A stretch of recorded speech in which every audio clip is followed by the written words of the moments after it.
അങ്ങ് പറഞ്ഞത് ഞാൻ അക്സെപ്റ്റ് ചെയ്യാം. അപ്പോൾ നമുക്കൊരു ഹെൽത്തി ആയിട്ട് ഡിബേറ്റ് ചെയ്യാം, കുഴപ്പമില്ല. ഇതിൻ്റെ അകത്ത് ഈസ് ഓഫ് ഡൂയിങ് ബിസിനസ്സിൽ സിറ്റിസൺ സെൻട്രിക് റിഫോംസും ഉണ്ട്, ബിസിനസ് സെൻട്രിക് റിഫോംസും ഉണ്ടല്ലോ.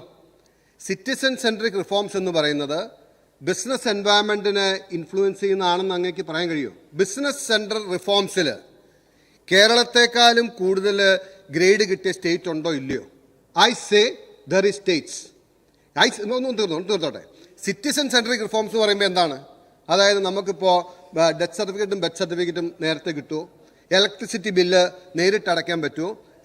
കേരളം ഓൾറെഡി അച്ചീവ് ചെയ്ത ഹയസ്റ്റ് ലെവലാണ് സിറ്റിസൺ സെൻട്രിക് റിഫോംസിൽ. ബിസിനസ് സെൻട്രിക് റിഫോംസിൽ you achieve to, that is true. പക്ഷേ ബിസിനസ് സെൻട്രിക് റിഫോംസ് ആണ് ബിസിനസ് എൻവയറമെൻറ്റിനെ മെച്ചപ്പെടുത്തുന്ന റിഫോംസ് എന്ന് പറഞ്ഞു. അതിൻ്റെ അകത്ത് നമ്മളെക്കാൾ കൂടിയ ഗ്രേഡുള്ള സ്റ്റേറ്റ് ഉണ്ടോ ഇല്ലയോ എന്ന് അങ്ങ് സത്യസന്ധമായി പറഞ്ഞാൽ മതി. I think you can understand what I am trying to say.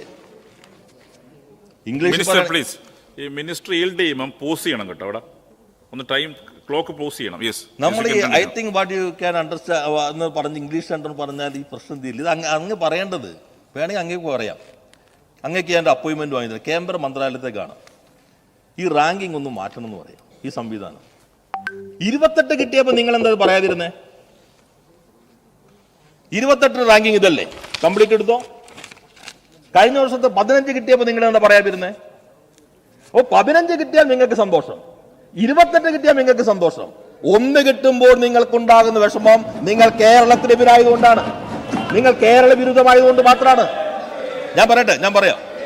ഇത് ഞാൻ വസ്തുതയല്ലേ പറഞ്ഞേ. ബിസിനസ് റിഫോംസ് ആക്ഷൻ പ്ലാൻ എന്നുള്ളത് നമ്മൾ നിശ്ചയിച്ചുണ്ടാക്കുന്നതല്ലോ. ബിസിനസ് സെൻട്രിക്, സിറ്റിസൺ സെൻട്രിക് എല്ലാം തന്നെ യൂണിയൻ ഗവൺമെന്റ് നിശ്ചയിക്കുന്നതാണ്. ഞാൻ പറയട്ടെ, നിങ്ങൾ ഈ വസ്തുത ഞാൻ ഒരിക്കൽ കഴിഞ്ഞ ദിവസം അദ്ദേഹം എൻ്റെ അടുത്ത് വന്ന് പറഞ്ഞു 15 ഏക്കറിൽ കൂടുതലുള്ളത് ഉടൻ എക്സംഷൻ കിട്ടുന്നില്ല. ഞാൻ പറഞ്ഞു, കുളനാടൻ നിങ്ങൾ പണ്ട് എടുത്ത് കാണിച്ച കടലാസ് ഒന്ന് വായിച്ചു നോക്കിയാൽ മതി. നിങ്ങൾ ഉദ്ദേശിച്ച കടലാസ് ആയിരുന്നില്ല, നിങ്ങൾ കാണിച്ചല്ലോ കടലാസ്.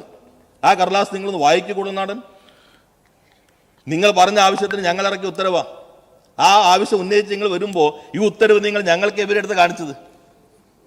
ഇത് വസ്തുതയായിട്ട് നമ്മൾ കാണണം. ഇത് കുട്ടികൾക്ക് അറിയാം. നിങ്ങൾ എന്താ പറഞ്ഞത്? Ease of doing business ranking നിർത്തിയല്ലോ. അങ്ങനെ റാങ്കിങ് ഇല്ലല്ലോ. നിങ്ങളിപ്പോ മാർപ്പാപ്പയോട് അമേരിക്കയിൽ ചെന്നപ്പോൾ പത്രക്കാർ ചോദിച്ച ചോദ്യം അറിയാലോ. അതുപോലെ ചോദ്യം ചോദിച്ചിട്ടുണ്ടാവും, മറുപടി ഉണ്ടാവും. ഞാൻ പറയട്ടെ, അല്ല